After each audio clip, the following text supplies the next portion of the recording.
This is Hannibal here from the HannibalTV.com with a daily wrestling news update for you.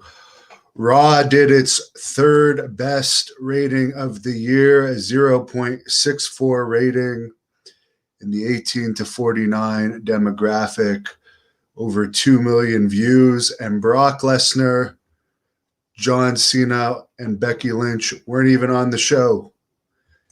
It was Logan Paul that helped draw that rating, and these guys are extremely popular. That's why their fights are doing so well. And I do sometimes get Logan and Jake Paul confused, although I respect both of these guys. Yesterday, I guess I had a slip of the tongue. I called Adam Page or Adam Cole, Adam Page. They're both wrestlers that I find very boring. They're easy to get confused for me. But it's Adam Cole, I believe, that his contract is over. He's either going to the main roster out of NXT or he's going to be in AEW as soon as this week's episode of Dynamite or Rampage. So we'll see. His wife is in AEW. But yeah, I got some hateful messages from fans. You call yourself a reporter. You don't know the difference between Adam Cole and Adam Page. I am a commentator and an interviewer. And yes, I am a reporter, but I don't really care that I messed that up. But for Logan Paul, that's pretty cool that, he smashed the rating that CM Punk got on Rampage this week, which, by the way, apparently, even though it was only a few points less than the SmackDown rating in the 18 to 49 rating, SmackDown was actually about 1 million viewers more in actual viewerships. But it's the advertisers that look at the ratings. That's why people care so much about them, because they affect if you're going to get picked up again or not, and how much money you're going to be picked up for. As much as people say ratings don't matter. Apparently, the Brock Lesnar's return at SummerSlam was WWE's most watched Instagram video of all time, surpassing the views of John Cena's Money in the Bank return. And it had only 4 million views. I am surprised that 4 million is their highest viewed Instagram video of all time. There's girls shaking their ass on there that have more hits than that. Bobby Eaton's funeral was today in Tennessee. Speaking of wrestlers that passed, one of the kids who knew Brick Bronski, who passed a couple days ago, the age of only 57, suddenly sent in this clipping. Actually sent it to his agent, who sent it to me, saying that it was really memorable when he came to their high school for a visit when he was in high school. So good guy. Of course, I already announced that this weekend's Great North Wrestling event in Kingston is pretty exciting, because matches from this event are not only going to be taped for the Hannibal TV, but some of them are also going to be broadcast by Pro Wrestling Noah, one of Japan's top wrestling companies. Of course, Alicia Tout is going to be one of the commentators for this event, as well as a post-match interviewer, along with Bill Walichka, Canadian TV personality. There is 2 events now, one at 5 p.m., one at 8 p.m. It is limited seating due to COVID regulations. The 8 p.m. event tickets are already sold out for ringside. There are some stands tickets still available. The 5 p.m. event, there is ringside tickets still available. We just announced that a couple of days ago, and advance tickets are on sale at ticketweb.com. So I highly suggest people get tickets to this Great North Wrestling event in Kingston. Go to both events. There will be meet and greets at the events as well, so you can meet Alicia along with most of the other stars that are going to be appearing, including Rene Dupree. Get him before he has his match with Blood Hunter because, I mean, he's tough. There's no question about it. He's held two-time WWE Tag Team Champion. He's held the All Japan TV title. He's held the Noah Tag Team Championships with Dr. Wagner, I think his name is. He's tough, but I don't think this actually might be the Blood Hunter's biggest challenge. Blood Hunter's record, I actually looked it up the other day, is 13 wins, no losses, and 2 draws. So 2 matches. One of them was a double countout. One of them was a double DQ. So he's pretty much 13-0. And he has 2 matches coming up. The 5 p.m. match hasn't been announced yet who he's facing. But definitely for the 8 p.m., it's going to be him versus Rene with the Texas Heavyweight Championship on the line, as well as the Great North Wrestling Heavyweight Championship. And Speedball Mike Bailey is taking on Jeremy Prophet for the Canadian Championships. Trevor C. says whatever works as far as whatever gets ratings up. David, thoughts on CM Punk back in AEW? The fans seem happy about it. The company seems happy about it. He seems happy about it. That's what I have to say. Will it make me watch? I will probably watch his first match. Will he keep me interested? I was never a fan of – I actually never – there's not really a CM Punk match I can recall watching. I've seen some, but none of them stand out to me. My main memories of CM Punk is he's a whiner. And I did see his UFC fights. I remember his UFC fights. And for the people that say, oh, Hannibal, you're just bitter. You're just saying this. You're really a big CM Punk fan. You're really a closet fan that watches Raw and SmackDown and Dynamite and Rampage.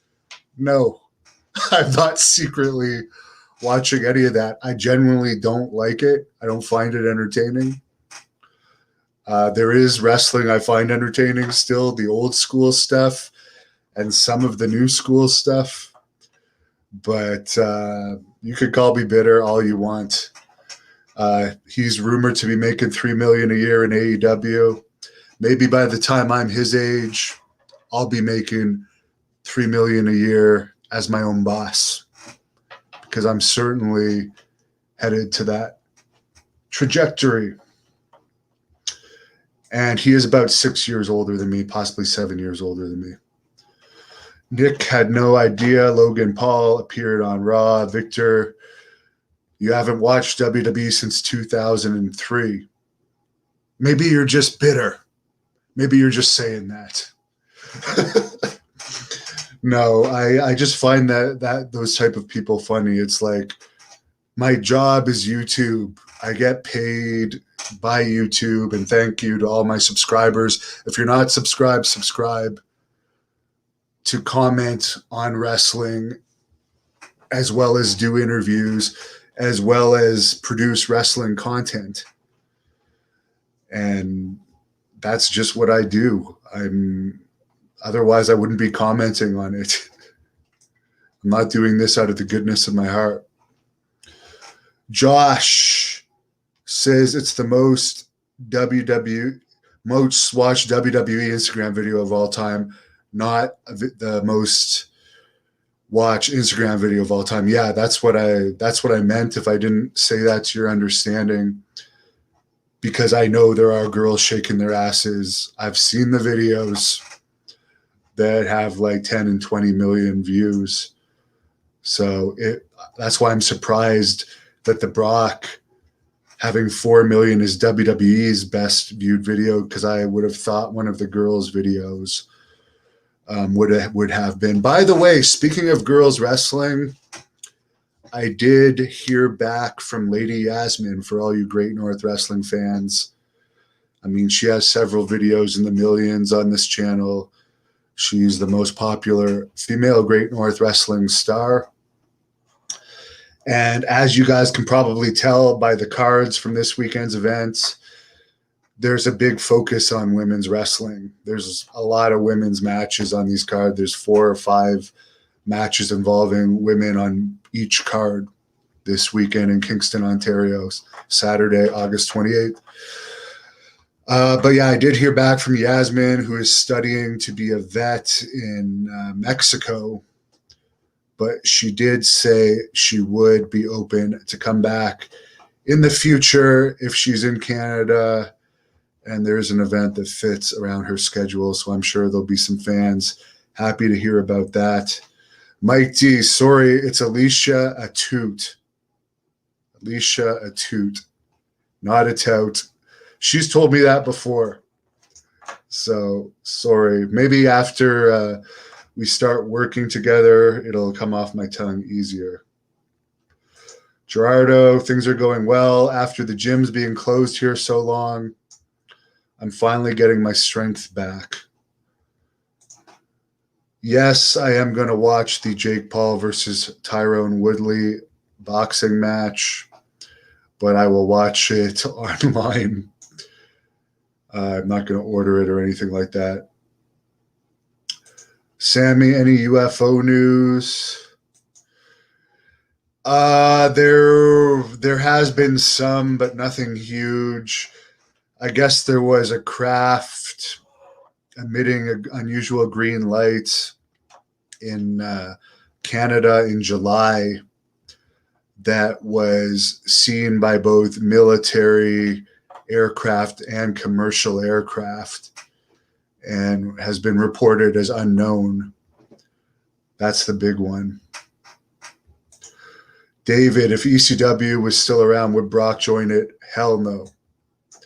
Hell no. I think he's making before his last contract was for 10 or 12 million a year.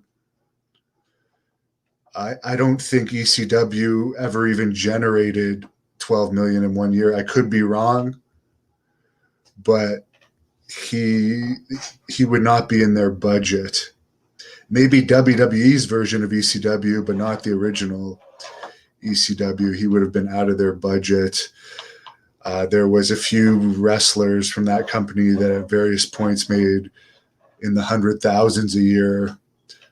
But of course, most of the wrestlers had pay issues with Paul Heyman. And now that Heyman's rich, doesn't sound like he ever settled up with any of those people. Victor is having some 420 right now. Chris checking in from Brantford, Ontario. Brantford, you should come visit us in Kingston on Saturday. It's only about a 2 or 3 hour drive.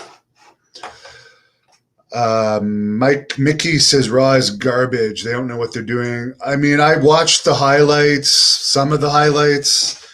They did some stupid skit with an ice cream truck and a guy climbing a tree and another guy dressed up in a bush suit. They did some horrible thing with the girl with the pink hair and her fat former manager. I guess they've broken up now. Eva Marie and Dewdrop. Murd, we all miss ECW. There will be something similar to ECW pop up. PCW Ultra might be the closest thing, but there's going to be more stuff popping up. I have high hopes for World Class Pro Wrestling, which, by the way, they're not going to have much in the way of capacity limits in Wichita, and their ringside is already sold out for October 3rd in Wichita.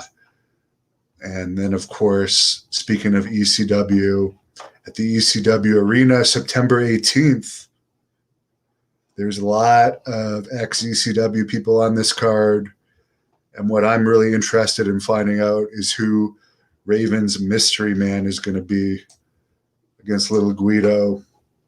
So I'm going to be doing some interviews that weekend. Bobby, do I believe in Bigfoot? There's certainly some unusual things in the forest, but I'm not really that interested in Bigfoot, to be perfectly honest with you. And I've said this before. Why I'm interested in UFOs is because there has been unclassified military documents where there's been cases where humans have been injured due to UFOs. And I want to know what these things are in our airspace, flying around and observing us. Maybe they're just observing the land, but there's a hell of a lot of abduction stories out there. And now the U.S. government is admitting that they're real. And the more research I do, the more interested I am in it. So that's why I'm interested in UFOs, and I'm also interested in ghosts, as I've told the story a million times. I had a paranormal experience back when I didn't really believe in them, and I am a believer now. And when I go to the UK in February, I'll be doing more ghost research. The Oz Walter says Bigfoot is probably the blood hunter. Well, maybe that's why he wears a mask. Maybe the blood hunter is Bigfoot shaved. I've heard some people say that the blood hunter is the real killer of Chris Benoit and his family. But I'm pretty certain that it was Chris Benoit that cowardly murdered his family and then took his own life because he was too much of a pussy to go to prison and face the consequences for his actions. Have a great night. I'm going off there to run right now. Thank you for watching the Hannibal TV. Please like this video if you enjoyed it and click the subscribe button to not miss any of our latest shoot interviews, match videos, or news updates. Support us on patreon.com for $1.99 a month to watch our full